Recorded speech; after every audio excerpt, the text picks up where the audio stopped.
God gives us a promise, and it feels like a new day is dawning. You can feel the warmth on your face. You can see the light on the horizon. The dream He puts in your heart is full of hope and excitement.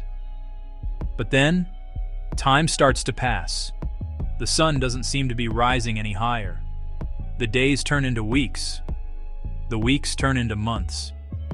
And sometimes the months even turn into years. The initial joy begins to fade, replaced by a quiet, nagging question. God, did I hear you right? Is this ever going to happen? This space between the promise and the fulfillment is where so many people lose their way.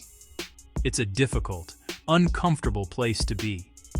It's where doubt creeps in and fear starts to whisper in your ear, telling you that you have to do something, anything, to make it happen.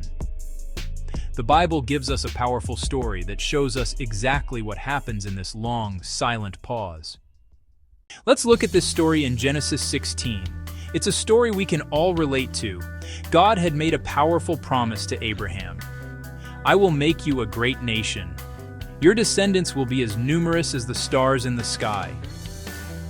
Abraham believed God. Sarah believed God. They held on to that promise with all their might. But as the years went by, their hope began to dwindle.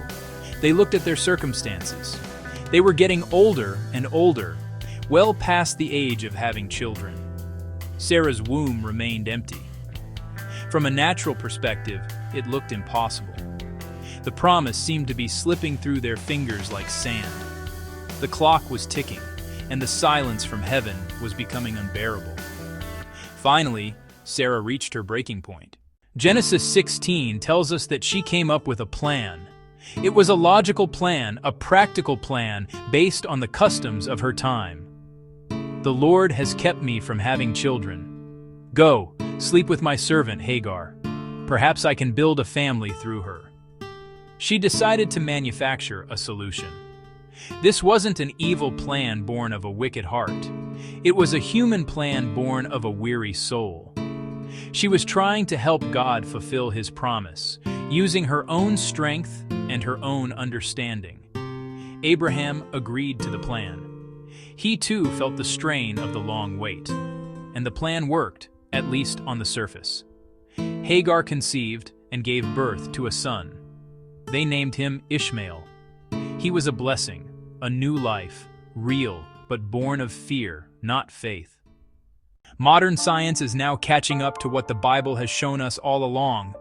Researchers can see what happens inside our brains when we are forced to wait. Delay puts our bodies on high alert. Cortisol begins to rise, our built-in alarm system. We feel anxious, tense, and on edge. Our nervous system shifts from rest into survival. Planning and patience quiet. The amygdala gets louder. Waiting feels dangerous.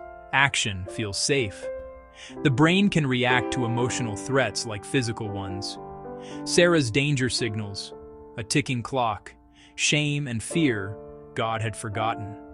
Recognize the biology and choose the power to pause. Breathe. Remember His faithfulness. You don't have to obey the fear.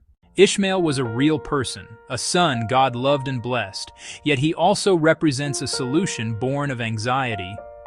What we create when we're tired of waiting on God, the job taken out of fear, the relationship from loneliness, the business to prove yourself.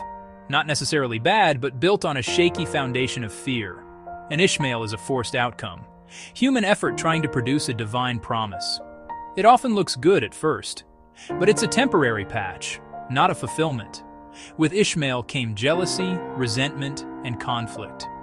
What's born of fear multiplies fear and turmoil. Forced outcomes demand your constant maintenance and steal your peace. God's plan fits without striving, bringing deep, lasting joy, not friction. Now comes my favorite part, the heart of God. After the mistake and the turmoil, how did God respond? Not with anger, not with the deal canceled. Genesis 17, God appears again to Abraham. He doesn't scold, He reassures and redirects. God blesses Ishmael. He doesn't discard our detours. Yet He refocuses Abraham on the original promise. Your wife Sarah will bear you a son, and you shall call him Isaac. Isaac means laughter, joy, ease, emergence. You tried in your strength, now watch what I will do. A miracle so undeniable, all you can do is laugh with wonder. God's plan wasn't derailed, it awaited the right time. His grace covers your mistakes, His promise is renewed. Isaac represents a different way promises are fulfilled. Not forced, emerged. A divine miracle after human ability was exhausted. God waited so there'd be no doubt He did it.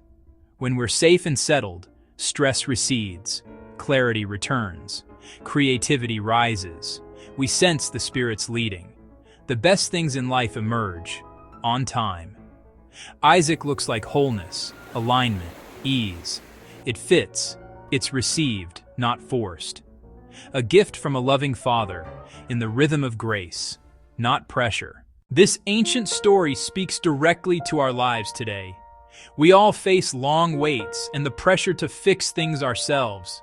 This isn't about being perfect, it's about being human.